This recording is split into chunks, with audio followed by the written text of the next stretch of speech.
Today we're going to share a few pros and a few cons to buying a property in a neighborhood that has an HOA, because this is something that as a real estate agent does come up quite a bit in conversations with buyers. Usually with buyers, I see two things. Either they're confused and they're not even really sure what that means if a property is in an HOA community or has an HOA, a homeowners association, or they have heard of it and they're just their minds are made up. They don't want to even consider a property if it has an HOA because they're like, no one's going to tell me what to do with my property. They just have a really, really bad view of HOA. So I'm just going to share from what I've seen as a realtor, working with so many homes that have been in HOA communities in the past, as well as living for a while. I owned a home that was in an HOA community. So I'm going to share my perspective from those. To start out, I think that it's important to note that not all HOAs are created the same.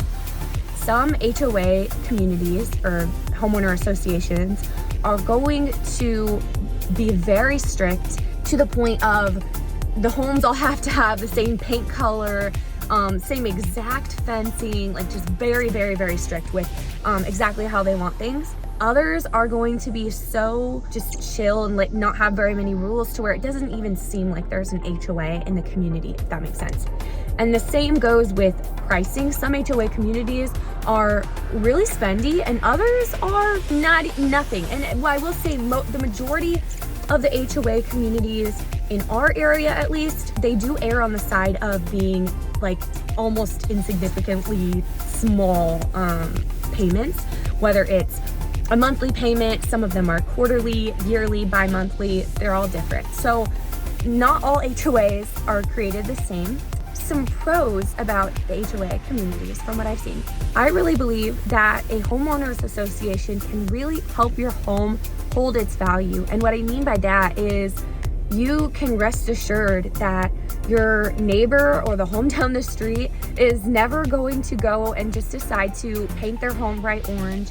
You can guarantee that they're never going to put up some really, really ugly fence that makes your home look bad, or they're really never going to just let their home get totally run down and stop taking care of it, because they're not allowed to. Generally, those are things that are part of the HOA rules where you have to upkeep your home. The neighborhood has to look nice. Everyone has to have good curb appeal. But we all know that what your neighbor's house looks like and what the home down the street looks like can really affect your home's value. So in a way, I think that it is a positive thing to have those HOA rules, making sure that your neighbor's home isn't going to go downhill. Another pro is going to be the HOA amenities. So not all HOA communities have amenities. A lot of neighborhoods will just have a homeowners association, and you gotta, they keep the street clean, you pay a small fee.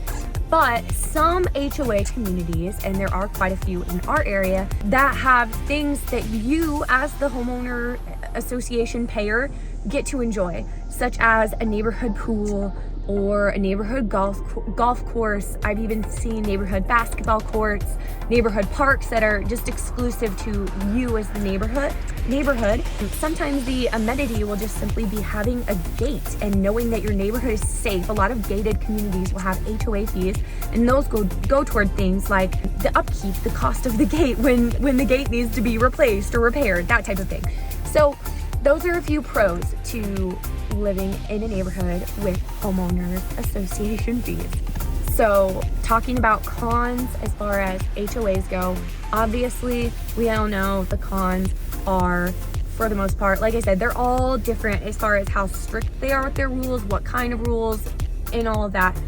But generally, there are at least some type of rules as far as painting your home, the color goes, putting up a certain, your fence, you might have to get, if you want to put up a fence, you might have to get it like qualified through the HOA, or make sure they approved. You might have to get a fence approved through the HOA. So you can't just go do whatever you want. There are some restrictions. Some of them are like you can't have chickens. I've seen that one. The HOA doesn't allow you to get chickens in your neighborhood. And then another con is the price. So it is a payment. It can go up. Usually they don't go up all that often, but it definitely can go up over time. And then another con is you just might not get along with the homeowners association, like who's on the board. You might not, I don't know, you might not like the way that they run things or the way they do things. Generally, it's probably not going to be much of a problem, but those are like the main 3 things I can think of as far as cons go. So if you have any pros or cons to living in an HOA community, I'd love to hear about it in the comments below. If you live in one or have lived in one, I would love to hear your thoughts and feedback. If you or someone you know is thinking about buying or selling real estate in Salem, Oregon, or anywhere in the surrounding areas, I'd love to help you out. I will put my contact information in the description.